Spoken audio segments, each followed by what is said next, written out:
Hello friends, कैसे हैं आप सब? बढ़िया? गुड। मैं भी एकदम बढ़िया। स्वागत है आपका आपके यूट्यूब चैनल दीपावली में।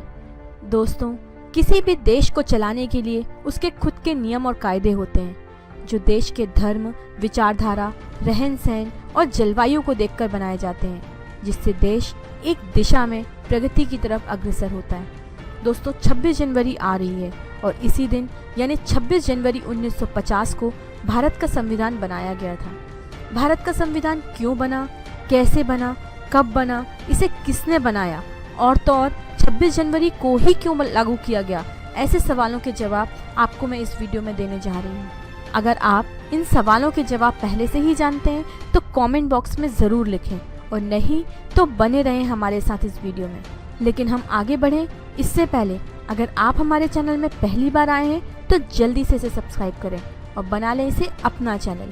साथ ही साथ बेल आइकन को प्रेस करें सो दैट जैसे ही मैं नया वीडियो अपलोड करूं आपको नोटिफिकेशन मिल जाए। दोस्तों, सबसे पहला क्वेश्चन ये है कि भारत का संविधान क्यों बना। भारत कई वर्षों से गुलाम था और बाहर की शक्तियाँ भारत पर अपना शासन करती आ रही थी और तो और देश पर अपने नियमों के अनुसार कार्य कर रही थी। सभी के अपने नियम थे। भारत आज़ादी के पहले 200 वर्षों तक अंग्रेजों का गुलाम रहा, इसलिए यहाँ ब्रिटिश नियम अनुसार कार्य होते रहे। इसलिए देश में आज़ादी जितनी ज़रूरी थी उतनी ही ज़रूरी था देश का संविधान। भारत हमेशा से एक बहुत आबादी वाला देश रहा है और इस आबादी को सही दिशा में आगे बढ़ाने के लिए देश के पास अपने नियमों, अधिकारों एवं कर्तव्यों की नियमावली होना बहुत ज़रूरी था। इसीलिए भारत का संविधान बना। दोस्तों, अब मैं आपको ये बता दूं कि किस तरह भारत संविधान की तरफ बढ़ा। सबसे पहले अंग्रेजी हुकूमत ने 1935 में भारतीयों के सामने एक नए एक्ट का ऐलान किया, जिसे भारतीय सरकार अधिनियम 1935 या गवर्नमेंट ऑफ इंडिया एक्ट भी कहा जाता है। इस कानून के कई नियम आज भी हमारे भारतीय संविधान में शामिल हैं, लेकिन यह कानून पूरी तरह से भारतीयों को कभी पसंद नहीं आया और भारत में काफ़ी द्वेष बढ़ गया। बाहर से दिखने पर यह अधिनियम संघीय शासन का था, लेकिन वास्तविक तौर पर सभी अधिकार गवर्नर के पास थे, जिसे जानकर लोग खुश नहीं थे। पंडित जवाहरलाल नेहरू ने तो इसे बिना इंजन की मशीन तक कहकर संबोधित किया और इस तरह इसका विरोध पूरे देश में हुआ। सभी दलों और जानकारों के मतानुसार 1945 में डॉक्टर तेज बहादुर ने संविधान का एक प्रारूप तैयार किया, लेकिन अब तक भारत परतंत्र ही था। परंतु इस वक्त ब्रिटिश सरकार की द्वितीय विश्व युद्ध के कारण काफ़ी हालत ख़राब थी और इनफैक्ट देश में भी एक के बाद एक नए आंदोलन जैसे भारत छोड़ो आंदोलन, आज़ाद हिंद फौज का गठन होना, इन सबों ने ब्रिटिश हुकूमत को हिला कर रख दिया था। इनफैक्ट ब्रिटिश सरकार की अपने खुद के देश की स्थिति बहुत ख़राब थी, क्योंकि जो उनके वर्तमान प्रधानमंत्री चर्चिल थे उनकी हार हो चुकी थी और नए प्रधानमंत्री बन चुके थे। ऐसे में सत्ता में आते ही भारत पर अपना कब्जा छोड़ना इन्हें थोड़ा रास नहीं आ रहा था। इन्होंने अपनी फूट नीति को अपनाया और कांग्रेस और मुस्लिम लीग को अलग कर देश के विभाजन की योजना बनाई। ब्रिटिश के वर्तमान प्रधानमंत्री ने कैबिनेट के 3 मंत्रियों को भारत भेजा और अपनी बात सबके सामने रखी। इस मिशन को कैबिनेट मिशन कहा गया। अब मैं आपको बताती हूँ कि कैबिनेट मिशन था क्या। यह मिशन 1946 में भारत आया, जिसमें 3 मुख्य सदस्य भारत भेजे गए।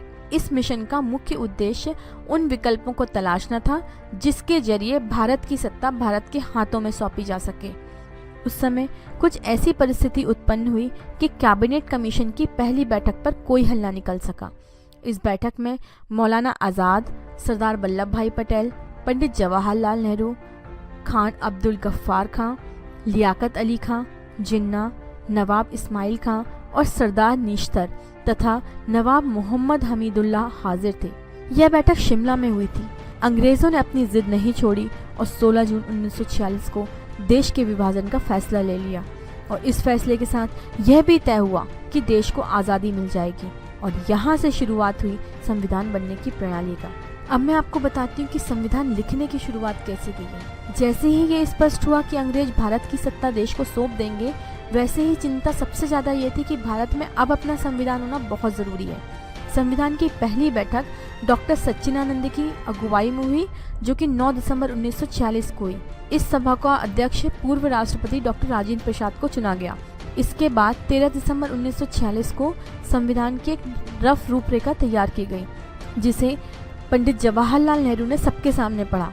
इस संविधान में सबसे महत्वपूर्ण बात यह रखी गई कि अब देश में सभी राजाओं के शासन को समाप्त कर दिया जाएगा और भारत की प्रभुत्ता सबको स्वीकार करनी होगी।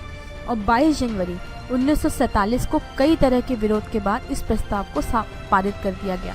वैसे तो ये एक बहुत कठिन समझौता था, लेकिन सरदार वल्लभ भाई पटेल जैसे नेताओं ने सभी राजाओं को एकजुट किया और राजाओं ने कांग्रेस को अपना समर्थन दिया।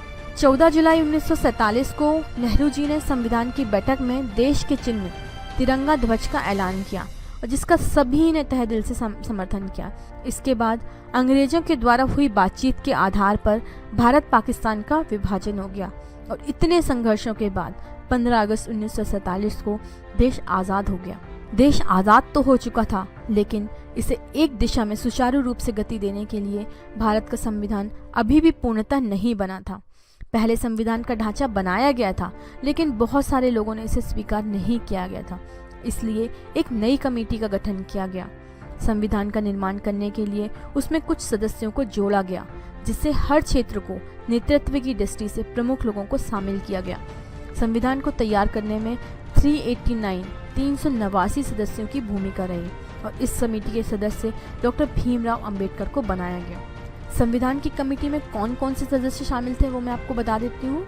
उसमें थे doctor Bhimrao Ambedkar, Sanjay Phake, Pandit Jawaharlal Nehru, Chakravarti Rajagopalachari, doctor Rajendra Prasad, Sardar Vallabh Bhai Patel, Kanhaiyalal Maneklal Munshi, Ganesh Vasudev Mavalankar, Sandeep Kumar Patel, Abul Kalam Azad, Shyama Prasad Mukherjee, Nalini Ranjana Ghoshal, Frank Anthony, HP Mody, Harendra Kumar Mukherjee, Ari Bahadur Gurung, अल्लदी Krishnaswamy Iyer और महिला सदस्यों में सरोजिनी नायडू, हंसा मेहता, दुर्गाबाई देशमुख, अमृता कौर और विजय लक्ष्मी पंडित भी इस सभा में शामिल थे।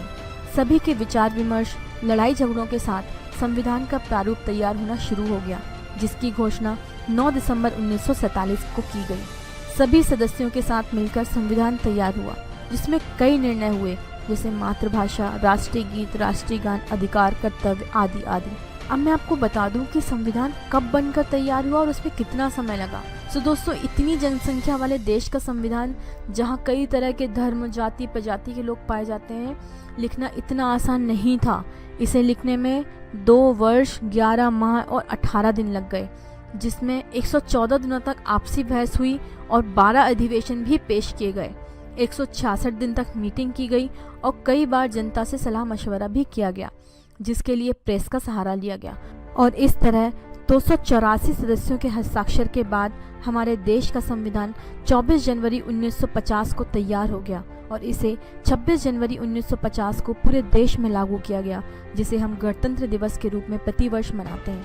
अब पॉइंट ये था कि संविधान 26 जनवरी को ही क्यों लागू किया गया। वैसे तो तारीखें और भी कोई हो सकती थी, लेकिन 26 जनवरी हमारे इतिहास की एक बहुत यादगार तारीख मानी जाती है, क्योंकि गणतंत्र दिवस के 20 वर्ष पहले, यानी 26 जनवरी 1950 से 20 वर्ष पहले 26 जनवरी 1923 को भारत में पूर्ण स्वराज का संकल्प लेकर कांग्रेस ने इसी दिन को स्वतंत्रता दिवस घोषित कर दिया था, जिसके बाद 15 अगस्त 1947 को भारत को स्वतंत्रता मिली और 26 जनवरी 1950 को भारत का संविधान घोषित किया गया।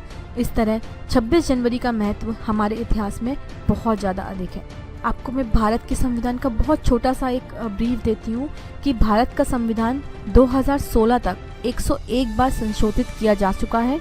इस प्रकार इस संविधान में 448 अनुच्छेद, 1 संविधान उद्देशिका, 12 अनुसूचित जातियां एवं 5 अनुलग्न शामिल हैं। इसमें अंतिम संशोधन GST को लेकर किया गया था।